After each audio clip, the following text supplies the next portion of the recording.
Sibiri November kalo tile 29 san 2025 DMS-TV channel muso oni ce oni yatuma ayo bisimila DMS-TV sanfɛ foli an tan no ban kan bagana lamɛnbagaw bɛɛ lajɛlen Mali kɔnɔ ani Mali kɔ kan aw ka dɔn kibaru ni o wagati seli sani an ka da se an ka bi kunnafonibaw ma ni ka olu dɔw tulo kan an bɛ aw hakilina jigin k'aw bɛ se k'an dɛmɛ ni kunnafoni kanni na carili ni k'aw hakilinaw di hakilina diyɔrɔ la wali kɔfɛ bi kunnafoniba minnu b'an bolo ni ka olu dɔw tulo kan dɔw bɛ tali kɛ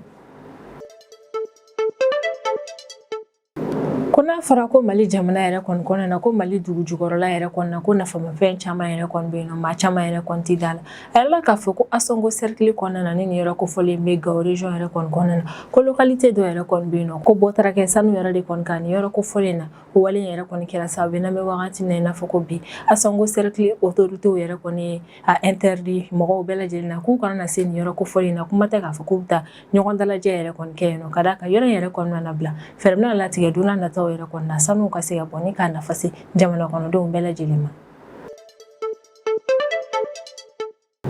An bɛ wagati min na i n'a fɔ ko bi an ka Mali autorités bɛ ka fɛɛrɛ bɛɛ lajɛlen yɛrɛ kɔni latigɛ walasa min yɛrɛ kɔni ye sanubɔ yɛrɛ kɔni ni daraki kɛli ye ka dankari o la ale ni ka fleuve Niger yɛrɛ kɔni lakana sabati o ko hukumu de la ko min ye an ka Mali ministre de l'environnement yɛrɛ kɔni ni o ye Madame Doumbia Mariam Tangara yɛrɛ kɔni ko ale ye mission dɔ yɛrɛ kɔni wuli mission min yɛrɛ kɔni kɔnɔna na agence du bassin du fleuve Niger ni o ye ABFN ale ni eaux et forêts maaw yɛrɛ kɔni ministre de l'environnement ale kɔni ye nin baarakɛyɔrɔ maa fila nin yɛrɛ kɔni ka agent yɛrɛ kɔni wuli novembre kalo tile 21 ka taa novembre kalo tile 22 kɔnɔna na k'u bila ka taa Kulukoro région yɛrɛ kɔni kɔnɔna na walasa maa minnu yɛrɛ kɔni bɛ taa sanubɔ yɛrɛ kɔni kɛ tilenbaliya kɔnɔna ni daragi yɛrɛ kɔni ka dankari o wale yɛrɛ kɔni ala k'a fɔ ko nin cakɛda fila nin yɛrɛ kɔni ka agent ka mission yɛrɛ kɔni senfɛ k'u sera ka saisiba dɔ yɛrɛ kɔni kɛ u y'u bolo da daraki 23 yɛrɛ kɔni kan n'o ye tasuma minɛ daraki 23 min na min wagati min na i n'a fɔ ko bi walasa ni daraki nin yɛrɛ kɔni kana na utiliser bilen k'a fɔ k'u bɛna na wale jugu kɛ an ka environnement yɛrɛ kɔni na.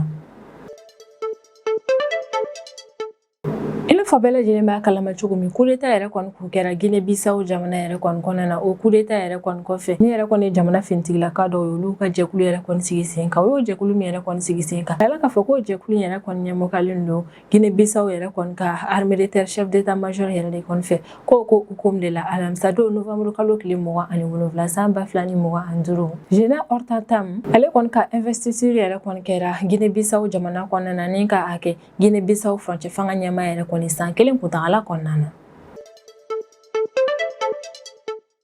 ko alamisa don novembre kalo tile 27 san 2025 Umaru Sisoko Embaló ni ale de kun ye Guinée Bissau jamana ɲɛmaa ni coup d'état yɛrɛ kɔni kɛra ale de la kɔsani na ala k'a fɔ ko nin ma kofɔlen yɛrɛ kɔni sera Sénégal jamana kɔnɔna na kɛrɛnkɛrɛnnenya la Dakar ni o ye Sénégal faba ye nin don kofɔlen yɛrɛ kɔni na ko min yɛrɛ kɔni Umaru Sisoko Embaló ye ale yɛrɛ kɔni sera Sénégal jamana kɔnɔna na ka sɔrɔ basi foyi yɛrɛ kɔni tɛ a la a bɛ n'a fɔ ko maa minnu yɛrɛ kɔni fanga d'Afrique kɛ nin ma kofɔlen na Guinée Bissau jamana kɔnɔna na k'u yɛrɛ kɔni sɔnna ni ka yamaruya d'a ma ka bɔ jamana kɔnɔna na ni ka taa Sénégal jamana kɔnɔna na. Coup d'état yɛrɛ kɔni kɛlen Guinée Bissau jamana kɔnɔna na o ko yɛrɛ kɔni kɔfɛ CEDEAO jɛkulu jamana ɲɛmaaw yɛrɛ kɔni ye ɲɔgɔn ye kɛ video conférence dɔ yɛrɛ kɔni senfɛ u ka o ɲɔgɔn ye yɛrɛ de kɔni senfɛ u kun bɛ ka kuma Guinée Bissau lahalaya kan min wagati min na i n'a fɔ ko bi o ɲɔgɔn ye yɛrɛ de kɔni kɔnɔna na CEDEAO maaw bɛ décision yɛrɛ kɔni ta ko min yɛrɛ kɔni ye Guinée Bissau maaw ye ko yamaruya tɛ Guinée Bissau autorité maaw yɛrɛ kɔni bolo u ka t'u sen don CEDEAO ɲɔgɔn ye foyi yɛrɛ kɔnɔna ko fo ka taa fɔ ordre constitutionnel yɛrɛ kɔnɔna na Guinée Bissau jamana kɔnɔna na ko min ye Guinée Bissau maaw yɛrɛ kɔni u tɛ se ka u sen don CEDEAO maaw ka ɲɔgɔn ye foyi la ni kunnafoni ban de bɛ an bolo kɔrɔ bi an bɛna minnu walawala aw ye bidon kibaru kɔnɔna na ko n'a fɔra maaw yɛrɛ kɔni ko Mali dugu jukɔrɔla yɛrɛ kɔni na ko nafolomafɛn caman yɛrɛ kɔni bɛ yen nɔ maa caman tɛ da o ko yɛrɛ kɔni na a yirala k'a fɔ ko kunnafoniya kura dɔ yɛrɛ kɔni carila kunnafoniya kura min yɛrɛ kɔni nana tiɲɛtiya k'a fɔ ko Mali dugu jukɔrɔla yɛrɛ kɔni na ko min yɛrɛ kɔni ye nafamafɛn caman ye k'o bɛ yen nɔ ko Asongo cercle kɔnɔna na ni yɔrɔ kofɔlen bɛ Gao région yɛrɛ de kɔni kɔnɔna na ko bɔ taara kɛ sanu dɔ yɛrɛ kɔni kan ni localité kofɔlen yɛrɛ kɔni wali min kɛra sababu ni bɛɛ lajɛlen kɔni dara la k'a fɔ k'an bɛ wagati min na i n'a fɔ ko min yɛrɛ kɔni ye Mali dugu jukɔrɔla ye ko nafamafɛn caman caman ba de bɛ yen ni kunnafoniya min yɛrɛ kɔni carila a yirala k'a fɔ ko kunnafoni ɲuman yɛrɛ kɔni don min ye Mali jamana kɔnɔden caman yɛrɛ kɔni nisɔndiya ka d'a kan wale yɛrɛ kɔni b'a yira bɛɛ lajɛlen na k'a fɔ ko min yɛrɛ kɔni Mali dugu jukɔrɔla ye ko nafamafɛn caman yɛrɛ kɔni bɛ yen nɔ ko wa don nataw yɛrɛ kɔni na min yɛrɛ kɔni Mali ale bɛna hɛrɛ caman yɛrɛ kɔni sɔrɔ ni a ka dugu jukɔrɔ nafolo yɛrɛ kɔni k'a kɔni bɛ wagati min na i n'a fɔ ko bi bɔ taara kɛ sanu yɛrɛ kɔni kan secteur min yɛrɛ kɔni kɔnɔna na ko yɔrɔ bɛɛ lajɛlen yɛrɛ kɔni lakananen don ko min an ka Mali lakana tigilamɔgɔw yɛrɛ kɔni olu kɛmɛ ni ka interdit bɛɛ lajɛlen yɛrɛ kɔni na ko maa si kana taa nin yɔrɔ kofɔlen in na walasa min yɛrɛ kɔni an ka Mali autorité olu ka se ka contrôle yɛrɛ kɔni boli nin yɔrɔ kofɔlen in kan ale ni ka site kofɔlen yɛrɛ kɔni organiser ɲɔni a sanubɔ baaraw yɛrɛ kɔni bɛ daminɛ an ka jamana kɔnɔna na ni fɛnɛ asongo autorité administrative yɛrɛ kɔni olu bɔra ni ka yira k'a fɔ k'u b'a interdit maa bɛɛ lajɛlen yɛrɛ kɔni na ko k'a fɔ k'u bɛ taa fara ɲɔgɔn kan yɛrɛ kɔni kɛ nin site kofɔlen in na ko wa yɔrɔ yɛrɛ kɔni bɛ to an ka Mali fintigilakaw ka lakana kɔnɔna na fo ka taa fɔ ni an ka Mali autorité yɛrɛ kɔnɔna na baara daminɛ yɔrɔ in na tuma min na an bɛ wagati min na i n'a fɔ ko bi kabini bɔ kɛra kalama k'a fɔ ko sanu yɛrɛ kɔni bɛ asongo cercle localité dɔ yɛrɛ kɔnɔna na wale yɛrɛ kɔni kɛra sababu ni Mali jamana kɔnɔden caman yɛrɛ kɔni jigi dalen don a kan k'a fɔ ko bɔ kɛra nin sanubɔ yɔrɔ min yɛrɛ kɔni kalama ko min an ka Mali autorité ye k'u bɛna na o teliya yɛrɛ kɔni ni ka sanu in bɔli daminɛ walasa Mali jamana kɔnɔden bɛɛ lajɛlen yɛrɛ kɔni bɛ se ka i ka nafa sɔrɔ nin ko in na an ka Mali jamana kɔnɔden caman y'a yira k'a fɔ k'olu ka laɲini yɛrɛ de kɔni wagati nataw la an ka Mali autorité olu ka mesure kɛrɛnkɛrɛnnen dɔw yɛrɛ kɔni ta mesure kɛrɛnkɛrɛnnen min yɛrɛ kɔni bɛ kɛ sababu ye ni nin yɔrɔ kofɔlen yɛrɛ kɔni sanu yɛrɛ kɔni bɛ bɔ lakana hali ni nisɔndiya yɛrɛ kɔni kɔnɔna na wale min bɛ kɛ sababu ye n'a nafa bɛ se Mali jamana kɔnɔden kelen-kelenna bɛɛ lajɛlen ma bɔ taara kɛ nin sanu min yɛrɛ kɔni kalama localité kofɔlen yɛrɛ kɔni na o bɛ bɛɛ yɛrɛ kɔni hakilina jigin k'a fɔ ko min yɛrɛ kɔni ye Mali jamana ye k'a dugu jukɔrɔla yɛrɛ kɔni ko nafamafɛn caman bɛ yen ko wa nafamafɛn minnu yɛrɛ kɔni bɛ an ka Mali dugu jukɔrɔla yɛrɛ kɔni na o nafamafɛn yɛrɛ kɔni kan ka kɛ sababu ye ni ka an ka jamana yɛrɛ kɔni ɲɛtaga wale min bɛ kɛ sababu ye ni Mali jamana kɔnɔden kelen-kelenna bɛɛ lajɛlen yɛrɛ kɔni bɛ i bɔfan sɔrɔ jamana in kɔnɔna na nin yɔrɔ yɛrɛ kɔni na Mali jamana kɔnɔdenw bɛ ka wulimada kɛ ni ka ɲɛsin an ka Mali furancɛ fanga ɲɛmaa ma ni o ye son excellence le général d'armée Assimi Goïta ko min yɛrɛ kɔni ye nin sanubɔ yɔrɔ yɛrɛ kɔni ko fɛɛrɛ bɛɛ lajɛlen k'a latigɛ ni ka a sanu yɛrɛ kɔni bɔli daminɛ teliya yɛrɛ kɔni na walasa Mali yɛrɛ kɔni ka ɲɛtaga bɛ se ka sabati cogo min an bɛ wagati min na i n'a fɔ ko bi ko min yɛrɛ kɔni ye sanu bɔlen ni daragi yɛrɛ kɔni min ye an ka Mali autorité olu bɛ ka fɛɛrɛ bɛɛ lajɛlen latigɛ ni ka nin ko in yɛrɛ kɔni ka dankari o la an ka Mali jamana kɔnɔna na a yɛlɛla k'a fɔ ko maa minnu yɛrɛ kɔni ka baara bɛnnen don sanubɔ yɛrɛ kɔni ma ni daragi yɛrɛ kɔni ko maa ninnu k'a dɔn k'a fɔ k'u bɛ ka nin baara min yɛrɛ kɔni kɛ fɛn don min kɔni ye danger ba yɛrɛ de kɔni an ka ba in yɛrɛ kɔni ma kala k'a bɛ tiɲɛni yɛrɛ kɔni don ba la ko mission ba dɔ yɛrɛ kɔni wulila mission ba min yɛrɛ kɔni kɔnɔna na agent du bassin du fleuve Niger yɛrɛ kɔni ka agent bɛ a la ni o ye ABFN maaw yɛrɛ kɔni ale ni eaux et forêts agent yɛrɛ kɔni ko ni jɛkulu fila ni yɛrɛ kɔni farala ɲɔgɔn kan ni ka mission ba dɔ yɛrɛ kɔni sigi sen kan novembre kalo tile 21 ka taa novembre kalo tile 22 yɛrɛ kɔni na walasa ka se ka taa opération ba dɔw yɛrɛ kɔni kɛ Kulukoro région kɔnɔna na opération min yɛrɛ kɔni kɔnɔna na u taara walasa min yɛrɛ kɔni ye sanu bɔlen ni daragi ka dankari o ko yɛrɛ kɔnɔ na wale min bɛ kɛ sababu ye ni ka fleuve Niger yɛrɛ kɔni lakana a yɛlɛla k'a fɔ ko nin cakɛda fila minnu yɛrɛ kɔni farala ɲɔgɔn kan ni ka taa opération yɛrɛ kɔni kɛ Kulukoro région kɔnɔna na ko o man yɛrɛ kɔni ka opération yɛrɛ kɔni kɔnɔna na u sera ka daragi 23 yɛrɛ kɔni minɛ ale ni a baarakɛminɛnw yɛrɛ kɔni ko jɛkulu fila ni yɛrɛ kɔni ka agent sera ka u bolo la ni fɛnba ni yɛrɛ kɔni ka Kulukoro région kɔnɔna na walasa k'a yira Mali jamana kɔnɔdenw bɛɛ lajɛlen la k'a fɔ ko min an ka Mali autorité k'u cɛsirilen don wa u bɛ fɛɛrɛ bɛɛ lajɛlen latigɛ walasa min yɛrɛ kɔni sanu bɔlen ni daragi ka dankari o la Mali jamana kɔnɔna na min ye nin cakɛda fila ni yɛrɛ kɔni minnu taara ni opération yɛrɛ kɔni kɛ Kulukoro région kɔnɔna na cikan yɛrɛ kɔni bɔra ministre de l'environnement ni o ye Madame Doumbia Mariam Tangara yɛrɛ kɔni ale ye cikan bɔ a ka fanfɛla la ni k'a ɲɛsin ni cakɛda maa fila ni yɛrɛ kɔni ma k'u ye daragi ni a baarakɛminɛn fɛn fɛn yɛrɛ kɔni minɛ k'u ka tasuma don a bɛɛ la ni k'a bɛɛ lajɛlen jeni o ko hukumu yɛrɛ de kɔni na araba tɛmɛnen novembre kalo tile 26 san 2025 min yɛrɛ kɔni ye nin mission ba fila ni yɛrɛ kɔni olu taara tasuma yɛrɛ kɔni don daragi nin bɛɛ lajɛlen yɛrɛ kɔni na Kulukoro bada yɛrɛ kɔni na ko tasuma donna ni daragi nin yɛrɛ kɔni na yɔrɔ min yɛrɛ kɔni na o ko kɛyɔrɔ la ABFN directeur général yɛrɛ kɔni kun bɛ yen ni o ye Musa Jamoyi yɛrɛ kɔni ye ko wale in bɛ kɛ yɔrɔ min yɛrɛ kɔni na Kulukoro préfet kun bɛ yen ni o ye Jibi Jawara ye Kulukoro eaux et forêts directeur régional fɛnɛ kun bɛ yen fo ka taa se ministre de l'environnement yɛrɛ kɔni ka équipe dɔ yɛrɛ kɔni ma olu bɛɛ lajɛlen yɛrɛ kɔni kun bɛ daragi nin jeniyɔrɔ la min yɛrɛ kɔni kɛra Kulukoro région kɔnɔna na ABFN directeur général ni o ye Musa Jamoyi ye ale ka kumaw kɔnɔna la a bɛ sinsin a kan kosɛbɛ ko fɔ an ka Mali ministre de l'environnement ka service maaw yɛrɛ de kɔni kun ka wuli ka na maa ninnu yɛrɛ kɔni cɔ min kɛrɛnkɛrɛnnenya la maa minnu yɛrɛ kɔni ka baara bɛnnen don sanubɔ yɛrɛ kɔni ma ni daragi ye an ka jamana kɔnɔna na ko fɔ ministre de l'environnement yɛrɛ kɔni kun ka service maaw de kun ka wuli ni ka na opération ninnu kɛ ka d'a kan k'an ka code minier kura yɛrɛ kɔni ni o sigira san 2023 wagati ko code minier kura yɛrɛ kɔni kɔnɔna na min yɛrɛ kɔni sanu bɔli ni daragi ko interdilen don Mali fantan naani bɛɛ lajɛlen na ko maa minnu yɛrɛ kɔni bɛ sanu bɔ ni daragi yɛrɛ kɔni ko ni o maa ninnu bolo k'u bɛ ka sanu yɛrɛ de kɔni ɲini ko an Mali jamana kɔnɔden tɔw ni an kɔni bɛ maa 25 yɛrɛ de kɔni na ko an kɔni bolo k'an ka sanu fɔlɔfɔlɔ ale ni an ka sanu kɛrɛnkɛrɛnnen ye k'o ye ba in yɛrɛ de kɔni ye a ka kuma kɔnɔna na a bɛ tila k'a yira k'a fɔ k'an bɛ wagati min na i n'a fɔ ko bi ko maa minnu yɛrɛ kɔni bɛ sanu bɔ ni daragi yɛrɛ kɔni ko o ko in yɛrɛ de kɔni bɛ ka cari an ka jamana kɔnɔna na k'ale an bɛ wagati min na i n'a fɔ ko bi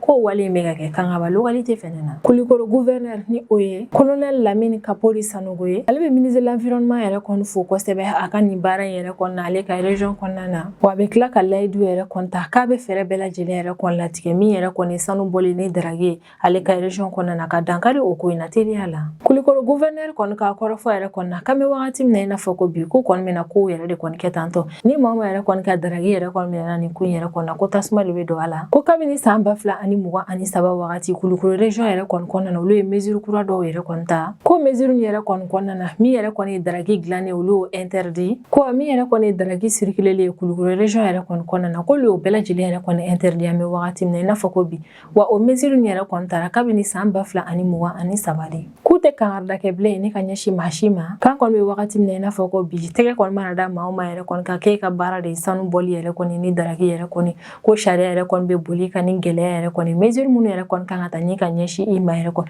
olu bɛ taa ni ka ɲɛsin ma ko kangarida tɛ kɛ maa si yɛrɛ kɔni ko in na bilen ka d'a kan kabini san 2023 wagati u ye mesure yɛrɛ kɔni ta daragi kana na dilan wa daragi kana na circuler Kulikoro région kɔnɔna na ni opération ba min yɛrɛ kɔni kɛra an ka Mali autorité yɛrɛ kɔni fɛ o ye ɲɛtagaba yɛrɛ de kɔni ye fleuve Niger lakanani baaraw la ka d'a kan an bɛ wagati min na i n'a fɔ ko bi maa minnu yɛrɛ kɔni bɛ to k'a fɔ k'u bɛ sanu yɛrɛ kɔni bɔ ni daragi o maa yɛrɛ kɔni bɛ ka tiɲɛniba yɛrɛ de kɔni don ba in na ni wagati in na an bɛ welemada kɛ ne ka ɲɛsin Mali jamana kɔnɔdenw bɛɛ lajɛlen yɛrɛ kɔni ma k'an bɛ wagati min na i n'a fɔ ko bi min yɛrɛ kɔni ye ba in ye nafaba bɛ a la an ka jamana yɛrɛ kɔni ka ɲɛtaga ale ni jamana kɔnɔdenw ka lafiya yɛrɛ kɔni na wale de kɔni na laɲini don bɛɛ lajɛlen yɛrɛ kɔni fɛ an k'an janto ba in yɛrɛ kɔni na fɛn fɛn bɛ kɛ sababu ye ne ka tiɲɛni yɛrɛ kɔni don a la an k'an yɛrɛ janya o ko ninnu yɛrɛ kɔni kɛli ma o fɛn minnu yɛrɛ kɔni bɛ kɛ sababu ye ne ka tiɲɛni don ba in yɛrɛ kɔni na min yɛrɛ kɔni ye sanu bɔli ni daragi ye o fɛnɛ nɔ b'a la o de la a ka kan nin wagati yɛrɛ kɔni na maa minnu ka baara bɛnnen don nin ko ma u ka dankari a la walasa an ka jɛ ɲɔgɔn fɛ ni ka nin bakofɔlen yɛrɛ kɔni lakana sabati sisan an bɛ tɛmɛ n'an ka jamana kɔfɛ kibaruyaw ye o kɔnɔna na an bɛ taa Guinée Bissau jamana kɔnɔna na ko alamisa don novembre kalo tile 27 san 2025 général Horta Tam ale kɔni de ye sugandira ni k'a kɛ Guinée Bissau yɛrɛ kɔni furancɛ fanga ɲɛma ye san 1 kuntagala kɔnɔna na Guinée Bissau jamana kɔnɔna na général Horta Tam a yirala k'a fɔ k'ale ye Guinée Bissau armée de terre chef d'état major yɛrɛ de kɔni ye ko wa coup d'état min yɛrɛ kɔni kɛra Guinée Bissau jamana kɔnɔna ni o kɛra araba don novembre kalo tile 26 san 2025 ko dugusajɛ ni o bɛnna alamisa ma novembre kalo tile 27 san 2025 ni ma ko fɔlen yɛrɛ kɔni Guinée Bissau jamana ɲɛmaaya yɛrɛ kɔni ta k'a bɛna na ɲɛmɔgɔ yɛrɛ kɔni ta jamana in kɔnɔna na san 1 kuntagala la kabini wagati min na i n'a fɔ ko bi ko général Horta Tam ale yɛrɛ de kɔni ye Guinée Bissau cɛfarin kura ye ko alamisa don novembre kalo tile 27 san 2025 ni ma ko fɔlen yɛrɛ kɔni sigira Guinée Bissau furancɛ fanga ɲɛmaaya yɛrɛ kɔni na san 1 kuntagala kɔnɔna na yani o yɛrɛ kɔni ka kɛ o y'a sɔrɔ min ye Umaru Sissoco Embaló ni ale de kun ye Guinée Bissau jamana ɲɛmaaya yɛrɛ kɔni ale ka fanga yɛrɛ kɔni dafirila araba don ko Guinée Bissau jamana yɛrɛ kɔni kɔnɔna na fintigilaka minnu yɛrɛ kɔni ye fanga yɛrɛ kɔni ta olu ye jɛkulu dɔ yɛrɛ kɔni sigi o tɔgɔ la jɛkulu min yɛrɛ kɔni tɔgɔ ye ko au conseil militaire pour le rétablissement de la sécurité nationale et de l'ordre public yɛrɛ de kɔni ye kabini araba don novembre kalo tile 26 san 2025 ni coup d'état yɛrɛ kɔni kɛra Guinée Bissau jamana yɛrɛ kɔni kɔnɔna na min ye Denis Nchama yɛrɛ kɔni ye ni ale ye Guinée Bissau maison militaire de la présidence ɲɛmaa yɛrɛ kɔni ye ale de kun bɛ ka ye kɛnɛw bɛɛ lajɛlen yɛrɛ kɔni sanfɛ wa ale yɛrɛ de kɔni bɔra ne ka laseli kɛ k'a fɔ k'olu yɛrɛ kɔni fanga ɲɛmɔgɔya ta Guinée Bissau jamana kɔnɔna na wa wagati na ni ma kofɔlen yɛrɛ kɔni kun ye laseli kɛ k'olu fintigi jɛkulu minnu yɛrɛ kɔni fanga ta Guinée Bissau jamana kɔnɔna na ko ale olu ka jɛkulu porte-parole yɛrɛ de kɔni ye. Hakilina jiginna arabadon ni novembre kalo tile 26 san 2025 tileganfɛla nɛgɛ kanɲɛ 12 wagati de coup d'état yɛrɛ kɔni kɛra Guinée Bissau jamana kɔnɔna na. Coup d'état yɛrɛ kɔni bɛ kɛ wagati min na o y'a sɔrɔ Guinée Bissau jamana kɔnɔna na jamana ɲɛmaa sigi kalata min yɛrɛ kɔni kun kɛra o jaabi bɔli tɔ yɛrɛ kɔni kun tɛ tɛmɛ heure damadɔni kan. Wa min yɛrɛ kɔni ye Guinée Bissau jamana kɔnɔna na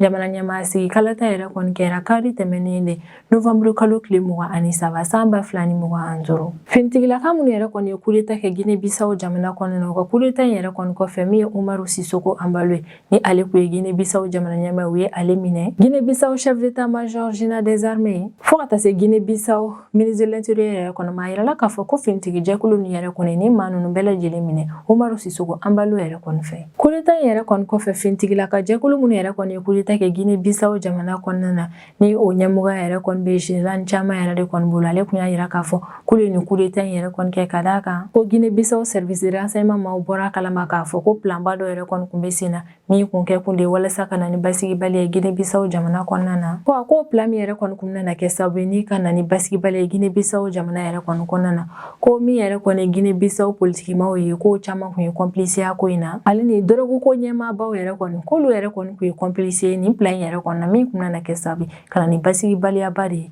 Guinée Bissau jamana kɔnɔna na. Kabini ni coup d'état yɛrɛ kɔni kɛra Guinée Bissau jamana yɛrɛ kɔni kɔnɔna na diɲɛmɔgɔ min sigi k'a ko yɛrɛ kɔni lajɛ Union africaine fo ka taa se CEDEAO maaw yɛrɛ kɔni ma olu bɔra ni ka nin coup d'état yɛrɛ kɔni kɔnɔna kosɛbɛ k'a yira k'a fɔ ko jamana sariya sunba yɛrɛ kɔni tɛ jɛn ni nin ko sugu ninnu ye. Wa wagati la Union africaine CEDEAO fo ka taa se Nigeria maaw yɛrɛ kɔni ma olu y'a wajibiya ko min ye ordre constitutionnel yɛrɛ kɔni k'o ka segin ka na Guinée Bissau jamana kɔnɔna na wa finitigilaka fɛn fɛn yɛrɛ kɔni kun minɛlen don Guinée Bissau jamana kɔnɔna na ko k'u bɛɛ lajɛlen yɛrɛ kɔni labila. Ka saga ni Guinée Bissau yɛrɛ kɔni ka kalata ko ye Guinée Bissau jamana kɔnɔna na min ye CEDEAO maaw Union africaine fo ka taa se Forum des sages de l'Afrique de l'Ouest maaw yɛrɛ kɔni ma ni jɛkulu nin bɛɛ lajɛlen yɛrɛ kɔni mission dɔ yɛrɛ kɔni sigi sen kan mission min yɛrɛ kɔni kun ta kun de ye walasa ka fɛɛrɛ bɛɛ lajɛlen latigɛ min yɛrɛ kɔni Guinée Bissau kalata ka kɛ basigi yɛrɛ kɔni kɔnɔna na wa ni mission min yɛrɛ kɔni kun bɛ Guinée Bissau jamana kɔnɔna na olu kun y'a yira k'a fɔ ko Guinée Bissau kalata min kɛra kari tɛmɛnen novembre kalo tile 23 san 2025 ko kalata in yɛrɛ kɔni kɛra basigi kɔnɔna na wa wagati yɛrɛ kɔnɔna ni jɛkulu ma ninnu yɛrɛ kɔni ka mission ninnu bɛɛ lajɛlen kun ye foliba kɛ ne ka ɲɛsin Guinée Bissau population maaw yɛrɛ kɔni ma kala ka k'u yɛrɛ kɔni bɛ ka kalata in kɛ basigi ale ni jamana kɔnɔden ɲumanya yɛrɛ kɔni kɔnɔ ni Union africaine commission maaw yɛrɛ kɔni olu ye welemada kɛ ne ka ɲɛsin Guinée Bissau jamana finitigilaka nin yɛrɛ kɔni ma minnu ye fanga dafiyame wagati min na i n'a fɔ ko bi k'u ka fɛɛrɛ bɛɛ lajɛlen yɛrɛ kɔni latigɛ min ye Umaru Sisoko Embalo ye k'ale yɛrɛ kɔni labila teliya la a kɔni bɛ wagati min na i n'a fɔ ko bi min ye général Hortata min yɛrɛ kɔni ale de ye Guinée Bissau jamana ɲɛmɔgɔya yɛrɛ kɔni ta san kelen kuntagala kɔnɔna na a y'a yira k'a fɔ k'a bɛna fɛɛrɛ bɛɛ lajɛlen yɛrɛ kɔni latigɛ ni ka na ni lakana ale ni bɛn yɛrɛ kɔni Guinée Bissau jamana kɔnɔna na ko a ka san kelen yɛrɛ kɔni kɔfɛ a bɛ wuli ka bɔ fanga la ni ka kalataw yɛrɛ kɔni labɛn jamana kofɔli in kɔnɔna na walasa civil yɛrɛ kɔni bɛ se ka na sigi fanga yɛrɛ kɔnɔ na cogo min.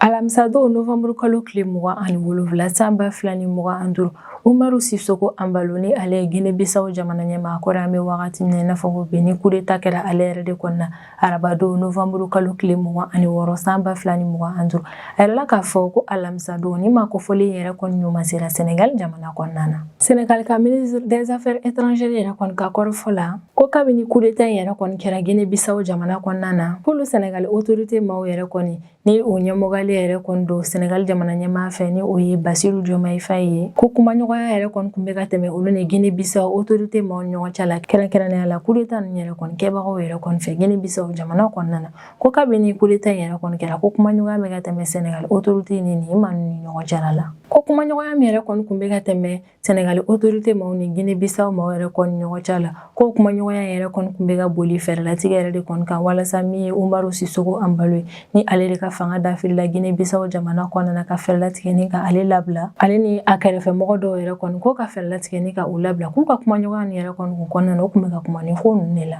ko kumaɲɔgɔnya nin yɛrɛ kɔnɔna na u da taara se fɛɛrɛlatigɛw ma walasa ka frontière yɛrɛ kɔni dayɛlɛ cogo min min ye Umaru Sissoco Embaló ye ale ni a jɛɲɔgɔn yɛrɛ kɔni labilali ni k'u labɔ jamana in kɔnɔna na ko bɛ se ka nɔgɔya cogo min. Min fɛnɛ ye CEDEAO Union africaine fo ka taa se Forum des sages de l'Afrique de l'Ouest ma olu ye mission minnu yɛrɛ kɔni sigi sen kan k'u bila ka taa Guinée-Bissau jamana kɔnɔna na walasa o mission nin ka fɛɛrɛ bɛɛ lajɛlen latigɛ Guinée-Bissau kalata yɛrɛ kɔni ka kɛ basigi kɔnɔna na ko min yɛrɛ kɔni ye Sénégal ma ye u bɛ ka frontière yɛrɛ kɔni dayɛlɛ walasa olu bɛɛ lajɛlen bɛ se ka bɔ Guinée-Bissau jamana kɔnɔna na. Ko kumaɲɔgɔnya nin yɛrɛ de kɔni kɔnɔna na k'u bɛnna ko yɛrɛ kɔnɔna o yɛrɛ de kɔnɔna Sénégal ale kɔni ye pankuru dɔ yɛrɛ kɔni wuli ni k'o bila ka taa Guinée-Bissau jamana kɔnɔna na walasa maa minnu yɛrɛ kɔni kan ka bɔ Guinée-Bissau jamana kɔnɔna na an bɛ wagati min na i n'a fɔ ko bi ka fɛɛrɛ latigɛ ka olu ladon pankuru in yɛrɛ kɔni kɔnɔna na u ka taa Sénégal jamana kɔnɔna na. Ko Sénégal ka o pankuru min yɛrɛ kɔni taara Guinée-Bissau jamana kɔnɔna na o pankuru in yɛrɛ de kɔni ka tagali yɛrɛ kɔni senfɛ min Umaru Sissoco Embaló ye ale donna o kɔnɔ ni k'a ta ka na n'a ye Sénégal jamana kɔnɔna na k'a sɔrɔ baasi foyi yɛrɛ kɔni m'a sɔrɔ. Sénégal ka ministre des affaires étrangères yɛrɛ kɔni ka kɔrɔfɔla ko min ye Sénégal jamana ɲɛmaa ye ni o ye Bassirou Diomaye Faye ye ko kabini coup d'état in yɛrɛ kɔni kɛra Guinée-Bissau jamana kɔnɔna na CEDEAO maaw yɛrɛ kɔni ka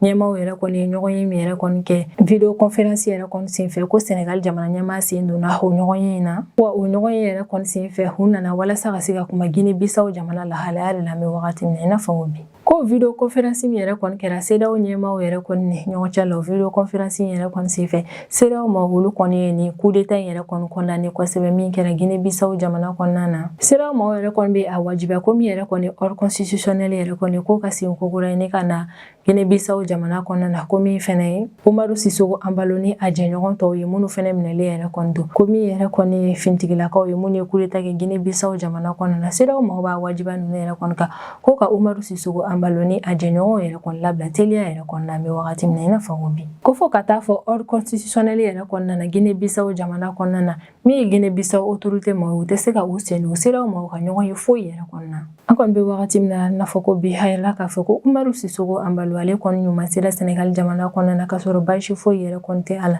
ko wa nin ma kofɔlen yɛrɛ kɔni nana to Sénégal jamana kɔnɔna na an bɛ wagati min na i n'a fɔ ko bi CEDEAO maaw olu kɔni nana fɛɛrɛ latigɛ ko min yɛrɛ kɔni hors constitutionnel u ka segin ka na Guinée-Bissau jamana kɔnɔna na.